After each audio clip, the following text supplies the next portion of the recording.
linh bọc lia cho ngồi ní cái kia linh cái kia cream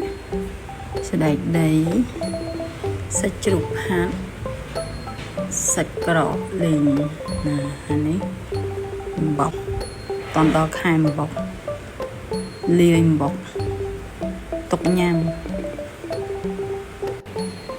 nên nè đặt choគ្នាទាំងអស់មកហើយយើងច្បល់វាឲ្យសព្វទៅដាក់ប្លោទុកញ៉ាំបានយូរអានេះគួរតែធ្វើទុកតដល់ខែអំបុកជាពិសេសអ្នកធ្វើការរវល់ច្រើននេះក្មេងៗរៀនណាជៀសវាងទៅទិញរបស់នៅខាងក្រៅញ៉ាំហើយយើងអត់ដឹងរបស់គេយកមកលក់វាខូចគុណភាពឬក៏មានបញ្ហាដាក់គីមីអីអត់ជាពិសេសនោះអ្នកចូលចិត្តញ៉ាំមីកញ្ចប់ពោតែគិតមកញ៉ាំអានេះវិញ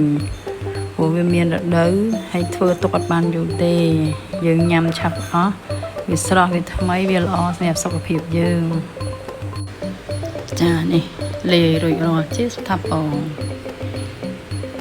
ជាណានេះរសជាតិនេះហៅថារសជាតិប្រៃផ្អែមវិញ